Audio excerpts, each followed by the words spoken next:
Mula Luzon, Visayas at Mindanao, mapakikinggan natin ang mga kwentong nagbibigay linaw.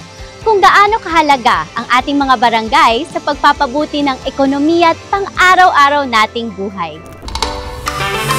Tutungo tayo sa bayan ng Etiague sa probinsya ng Isabela, kung saan tinututukan natin ang kapayapaan at karapatan ng mga taga San Fabian. May pambili na ako ng bigas or ulam. Talagang may pera sa basura.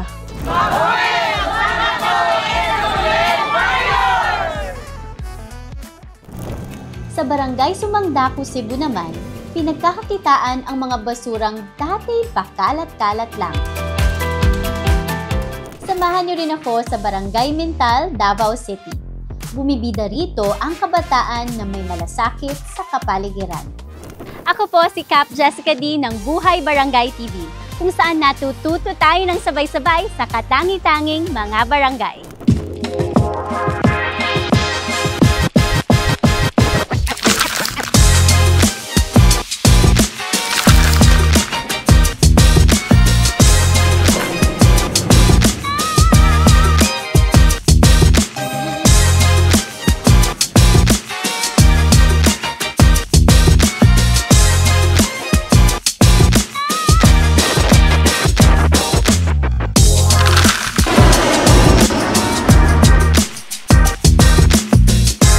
Natutunan ko pong lumaban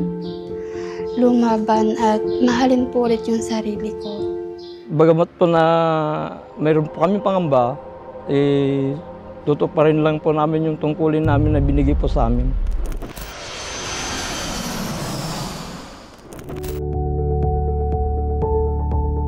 Napaka-importante pong mapanatili ang kapayapaan sa barangay dahil ang barangay po ang first line of defense ng bayan, ng ating bansa. The reason why we started yung Mengal Women Organization is number one, to give protection sa mga kababaihan at kabataan, lalo-lalo na when it comes to mga karahasan na ginagawa, mga pang-aabuso na ginagawa sa mga kababaihan at kabataan. Number two, ang goal ng organization is to empower women to be self-sustainable. Kasi kadalasan, yung mga naaabuso po ng mga kababaihan na dependent po sa mga male na abusers, pati na ang kanilang mga anak. So, the cycle of abuse continues. 9 months na po ako dito. Ang ginagawa ko po dito, may mga activity po sila. Minsan po mag-garden po kami. Gumagawa din po kami ng mga urban po, ganun. Tapos gumagawa din po kami ng mga porcelas.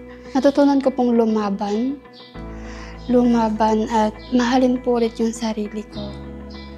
Dito, naghilom ako mula sa malalim na sugat ng nakaraan. Dito, nahanap ko ang daan papunta sa bagong simula. Dito ako nagkaroon ng bagong pag-asa at bagong buhay. We offer social services such as free shelter to victims of abuse. We provide them meals and snacks throughout the day, free medical, legal, psychological services, counseling, may house parent na nagbabantay sa kanila 24/7, social worker na tumutugon sa kanila, nag-a-assess sa kanilang rehabilitation. We also provide livelihood trainings, education, at spiritual formation. Ngayon, we have more than 12,000 active women members. Dahan-dahan na hindi na natatakot magsalita. Every year, nagse-seminar po kami sa barangay para alam po ng mga kababaihan at kabataan ano yung mga karapatan nila. Mapapayo ko po sa kanila na wag po silang matakot na magsumbong po. Lumapit lang po sila sa mga police or mga DSWD po, dito po sa Mengal Women Center. Mula sa pagsulong ng mga karapatan ng kababaihan, ipinagmamalaki rin ng barangay ang magigiting nilang tanod na nagpapanatili ng peace and order. Yung mga tanod po natin, araw-araw po, nagmo-monitor po sila dito sa ating barangay, nagro-ronda dito. Sila talaga ang buwis buhay na nagbibigay ng proteksyon sa ating mga barangay. Importante po sa aming barangay, sir, na maging tahimik po para magiging maunlad pa po ang mga pagpasok po ng mga tao rito na wala silang pangamba na papasok po dito sa aming barangay, San Fabian. Noong April 21 po, mayroon po isang sundalo na nag-aabang po ng sasakyan pauwi at may nagiinuman po dito sa kabila, sa may Honda shop po. Napagtripan po yata yung sundalo na sinabi na, "Hoy Kalbo, pagilid ka dyan, baka mabunggo ka, marami na pong namatay dyan." Sabi po. Bumunot niya yung ex-military, tinutukan niya sila. "Hindi niyo ba ako kilala?" Sabi niya gano'n. Hindi pagtutok niya po, nagkitakbuhan po yung mga nagiinuman po. Yun po, nakita po namin. Subukan ko pong kausapin, tinutok niya na po. Kaya po yung ginanon ko po yung baril niya, saka hinila ko po sa tabi ko. Nahila niya yung baril niya pababa, kaya tumutok po dito yung baril po. Bagamat po na mayroon po kami pangamba, tutok pa rin lang po namin yung tungkulin namin na binigay po sa amin. Siyempre, nalungkot ako dun sa nangyari kay Chief Tanod. But at the same time, I also felt proud. Binigyan din po siya ng parangal ng ating mayor at ng ating mga sanggunian ng ating probinsya. Pero the real reward really is having a Tanod like him who is a real hero. Dito sa Etiaga Isabela tuwing Oktubre, ipinagdiriwang ang Mengal Festival. Isang pag-alala sa matatapang na Yogad warriors na ipinaglaban ang kanilang kalayaan mula sa mga Moro. Ang buong bayan buhay na buhay sa parada, sayawan at pagtatanghal. Tampok ang mga paligsahan tulad ng street dance, Mengal Sensation, at Mengal King and Queen competition. Sa gabi naman, binibigyan liwanag ng pyro musical ang langit. Sa pamamagitan ng Mengal Festival, nasisilayan ng mga bisita ang makulay na kasaysayan, kultura, at diwa ng mga taga-Etiaga. Ang basurang plastik pahamak sa kapaligiran, pero sa mga tamang insentibo, pwede itong kabuhayan.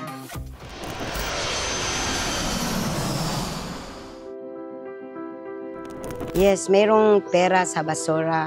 Nainganyo silang mag-segregate ng mga basura nila, sir, kasi talagang may pera sa basura, sir. May kita na ako, may pambili na ako ng bigas or ulam. Kami dito sa barangay, nagbinta kami ng basura, tapos nag-accept kami ng from household, i-convert to cash para makabayad kami sa kanila ng 10 pesos, 20 pesos.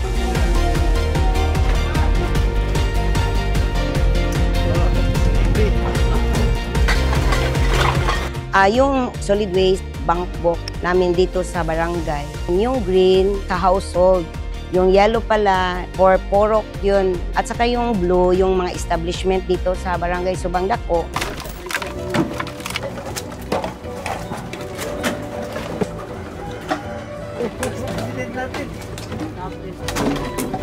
Pag ako naghatid ng basura dito, pinapatimbang ko dito sa MRF namin, ito yung West Bank passbook namin. Dito ko ilalagay yung ilang piso, ilang kilo yung nadala kong basura dito. Malaking tulong talaga kasi kagaya ko, isang ina, tapos kulang-kulang yung budget ng pamilya. Malaki talagang tulong yung nakukuha namin dito sa basura. Makakatanggap kami ng 5 kilos rice, canned goods, mga tokens, at saka yung certificates.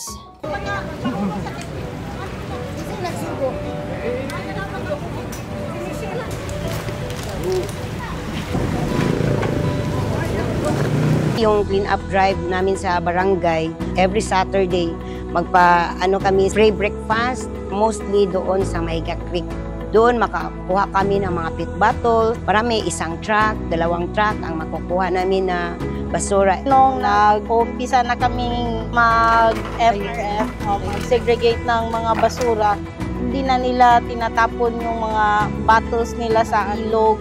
Kaya medyo nalilesen na po yung flood. Nakaano kami ng award namin na 100,000 sa champion sa The Whole Mandawi. Din 4 na talaga di kami nakatanggap ng award sa championship for solid waste management. Dream big, start small.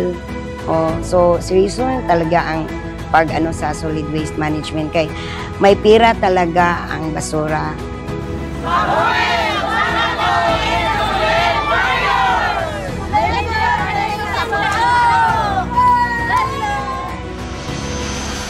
Sa Barangay Bago Oshiro, Davao City, may may isang proyektong nagbukas ng bagong pag-asa para sa mga kababaihan, ang Panaderia ni Juana.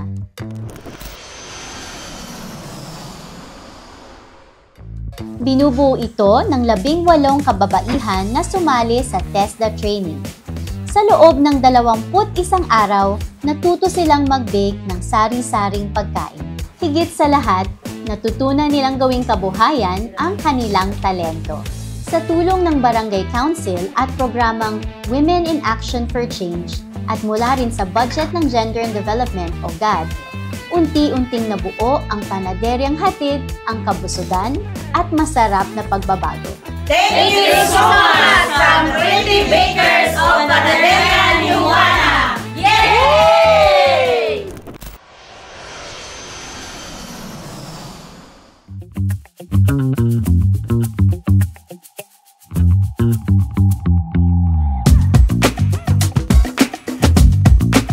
Ang dump truck namin had to go around the barangay. Isang dump truck pa lang yun. Had to go around the barangay 6 days a week.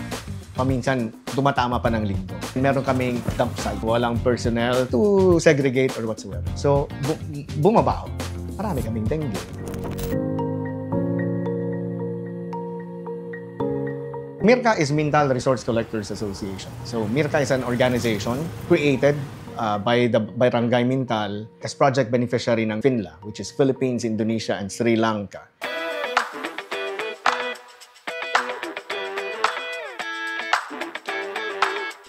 Ang layunin po ng samahan ay mag-collect ng mga possible recyclables sa mga household po ng Mintal. Kumikita po na ang asosasyon doon sa mga kinokollect naming mga recyclables kasi yun ang binibenta namin. Kahit sino po pwede maging membro. Meron din mga kabataan. Sa ganitong paraan na tamang pagtatapon ng basura o pag-recycle, makakatulong talaga kaming mga kabataan sa environment. Ang mga basurang ito ay maiiwasan na mag-end up lang sa landfills, ay mapapakinabangan pa ng madami. So I introduce them to MIRCA. MIRCA teach them how to segregate. So sila ang nag-isip ng programa. I am very thankful for Barangay Mintal for collaborating and donating this mini MRF. We will surely make our best that every comprehensions are now knowledgeable sa pagtatapon ng kanilang basura sa tamang paraan. At naniniwala po kami na ang kabataan talaga ay kailangan para sa ganitong klaseng proseso dahil we should include the youth in the process. Ang pinaka-target namin dito sa aming mga messaging, sa aming campaign, is primary, ang 7 to 12 years old. We have been consistent na 3 days na lang. And then twice a month, pupunta kami sa mga eskwelahan to collect their residuals. Our dream is wala na kaming dengue. Our dream is 1-day collection na lang. Dati, when we were doing 6 days a week, we had to buy 2 sets of tires for the trucks in 1 year. Instead of spending that amount of money to the dump truck, baka pwede namin maibigay yan sa feeding namin, ma-add namin sa feeding sa mga undernourished children. Dapat din natin i-involve yung mga kabataan. Alam din nila kung paano alagaan or pahalagahan yung ginagawa namin na paglilinis ng mga kapaligiran. Kasi sila rin naman din kasi ang makapinipisyo balang araw. Mabuhay o matayaw! Usbong balik yaman! Outstanding barangay ba kamo? Kitang-kita naman na marami tayo niyan. Kaya kung ang barangay nyo ay may nais ding ibida, mag-comment na. Malay nyo, baka kayo ang susunod naming puntahan. Pwede nyo ring i-message at sundan ang Liga ng Mga Barangay sa Pilipinas, Facebook at Instagram page. Ako po muli, si Cap Jessica D na nagpapaalala sa inyong magserbisyo ng tapat, magserbisyo ng may malasakit at magserbisyo ng may pagmamahal.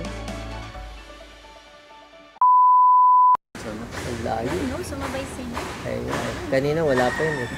Ay, walang may tao pa. Ay.